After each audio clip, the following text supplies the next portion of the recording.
Listen, the clarity as the sun as the sun comes through the window over my shoulder, right? But the clarity in being an over 50-year-old, I'm gonna block that sun just a little bit. But the clarity of being an over 50-year-old black male in America is something that I think for me is truly, truly remarkable. Earlier in life, I was one of those folks who, because of where I'm from and how I grew up, and it was rough in Baltimore, I didn't think, as a teenager, I didn't think that I would live to see 21 years old. Right? I remember my 18th birthday thinking, wow, like this is incredible, right? And it was because I had seen so many people not make it through their teens. I had seen people, meet their demise. A lot of my friends met their demise while in their teens, right? And, some of them lost their lives, others went to prison, okay? And these were very close realities for me growing up. And so, although I didn't have those plans or ideas for myself, neither did they. But when you're that close to these things happening, it makes sense that you might think for just a moment that it could happen to you as well.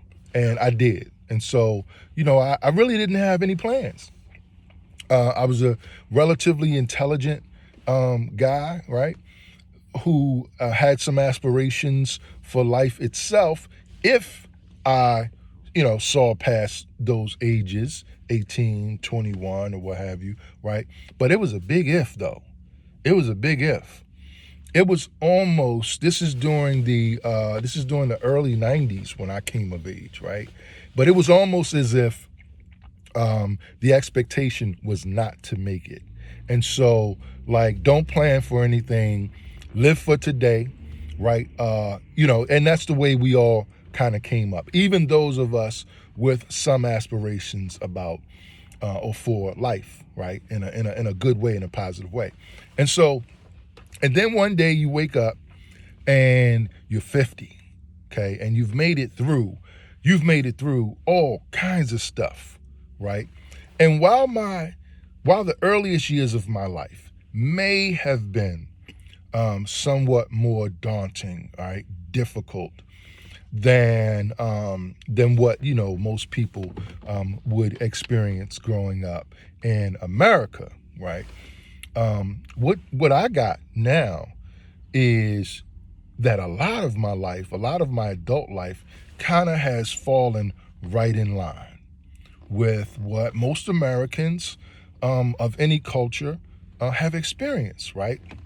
Some of the biggest things in my life have been marriage, right? Birth of my children, actually 2 marriages, right? And 2 divorces, right? But again, the birth of my children, but also major illness, right? Within the past 7 years, I want to say, I got divorced. I divorced my second wife. I got COVID. I was diagnosed with diabetes. And then I'm just getting through cancer. In fact, as we speak today, I'm not even a year free of cancer, right? But free nonetheless, okay? And I'm 53. So I have been through some stuff that a lot of people haven't, right? I like to say that most people haven't had cancer, right? And most people probably haven't had diabetes. Mine was so bad, I didn't even know I had it. I must have had it for years. And when I caught COVID in 2021, I went to the hospital and they tested me for everything. Obviously, I came back positive for COVID, but they said also your blood sugar is like 1100 or something like that. And we don't even know how you're alive. But nonetheless, I fought back, right? And I'm still here, obviously. I do not use any medications for diabetes. I control my diet. I'm very, very low carb, usually. Some occasional slip ups here and there, but otherwise, very, very low carb. My diet is probably 70% protein, usually meat, and the other portion is fat, and then a small amount of carbohydrate in the form of fruits and vegetables, mostly vegetables, and fiber. Right, I like to do a lot of fiber. Fiber binds those carbs, it seems like, and kind of keeps me going forward. Right. So, but that's my life. That's my life, and it has not been the easiest. It has been difficult, right? But the difficulties have forced me to learn the most important things about life, in my opinion, and that is to learn about yourself. It is to really take inventory of you, right? Who you are, what you are, how you're showing up, right? Cancer could have taken me out for sure. Right, it was colorectal cancer, and it rocked me. Right, I am currently about 200. I'm 6'4", and I'm about 200 and maybe 250. Right, so I'm probably a little bigger than I would like to be. But a year ago, January 2025, I was probably about 160 pounds. Right. The type of cancer I had, like I said, was colorectal cancer, and the tumor was in a place in the large intestine that would not allow me to absorb the nutrients that I needed. And so my body started wasting away, okay? And when that happens, your body will extract minerals and everything from wherever, okay? And you lose everything. You lose muscle, you lose fat, you lose bone, you lose it all until you expire. Okay, and there's a word for that. I don't know. Maybe I'll talk about that in another video. Right, the wasting away, which is what most people who have cancer ultimately expire from. It's not the cancer itself, but it's the wasting away of everything until you simply cannot survive, right? But thanks to modern science and a lot of dietary practices and some, in my opinion, very, very special substances and natural cure type things, right? I'm still here today. I've had a major surgery. I like to say that I'm one of a few men who've had a C-section. So, ladies, I know how it feels. And I have a huge C-section scar on my belly. It goes up and down. It's not a crossways, up and down. And I'm about a year out from that surgery. I do not have an ostomy, which is the bag that some people have to wear when you have that type of colorectal surgery, right? I don't have that. They cut the bad stuff out of me. I think it was about 7 feet of it or so of the large intestine, and they put me back together, stitched me back up. And for the past year or so, I've been taking better care of myself and doing what it is I need to do. But you learn through life, right? You learn so much about yourself if you pay attention. And those ordeals that I've had to endure, while uncomfortable, have been some of the most influential and probably the biggest learning points for me in life in terms of faith, right? Because everything that you go through physically has a spiritual component as well. And it really, really allows you to practice your spirituality and in the realest way, right? But faith for me got a big test. My faith was tested on several occasions that have caused me at this point in my life to know that no matter what it is, right, that you're going through, that I'm going through, right, I truly, truly understand that faith is that which provide evidence of things unseen. Evidence of things unseen. Okay? And it is so very real and powerful. I remember having cancer and laying up in the hospital all of 2024 and the beginning of 2025.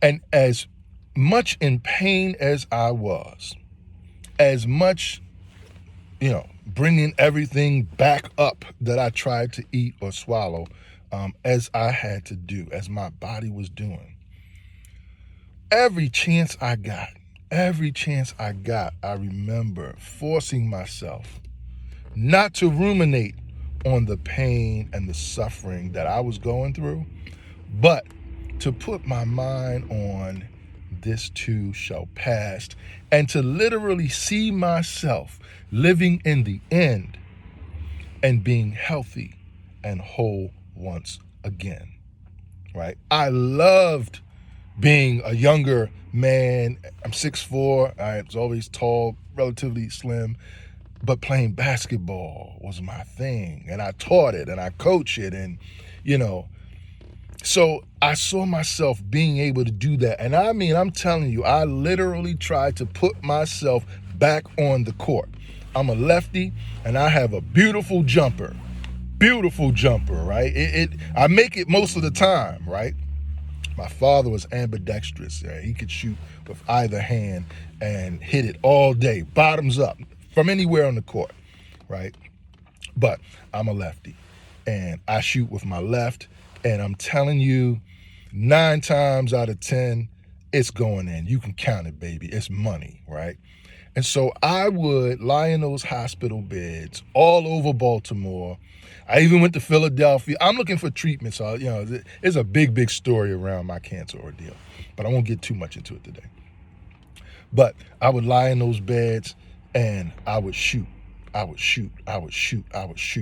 And I made them all. And in my mind, I never missed, right? In real life, I'm 80, 90%, right? Pure, right? Any day, I don't care. As long as I'm healthy and rested, yeah, you're going to get it. I'm going to give it to you. But in my mind, 100%, right? In my mind, I could throw it up behind my head and make it. And I practiced that. And I had so much. It was so real, I want to say. It was so real to me that when I went through my surgery, it was 10 hours long, I woke up and my girlfriend is there in the hospital with me, my sister's there, and I woke up and I said, look, I got to get to a basketball court. And they looked at me like, uh-oh, he's back, right? Yes. Yeah, because what do? I've been through trials and tribulations. I didn't even think that I was going to make it this far. So here I am, right, having lived through life. Yeah, I spent some time of it with one foot in the grave, if you will, but I'm still around. I'm still here. I can't sit back and lie in this bed forevermore. I got to get up. I already put it in my mind that I am up. I am healed. I am healthy. I am strong. I'm holding my hand right here so that the sun doesn't come through and blind too much. But I am strong. I am healthy. Faith will get you through. It is more important than whatever you're physically going through, right? And you practice it every day.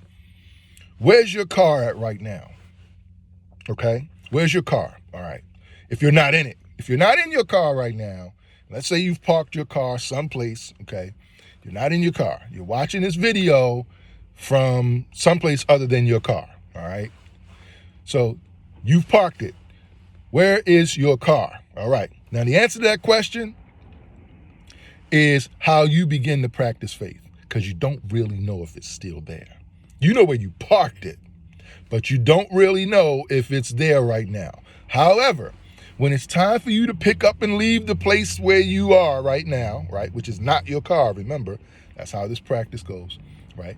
You are going to walk to your car. You're going to walk in the direction of where you left it. And without thinking twice about it, you know that your car is there, right? That is faith. That is faith. It's the expectation of the dream fulfilled. There's no question.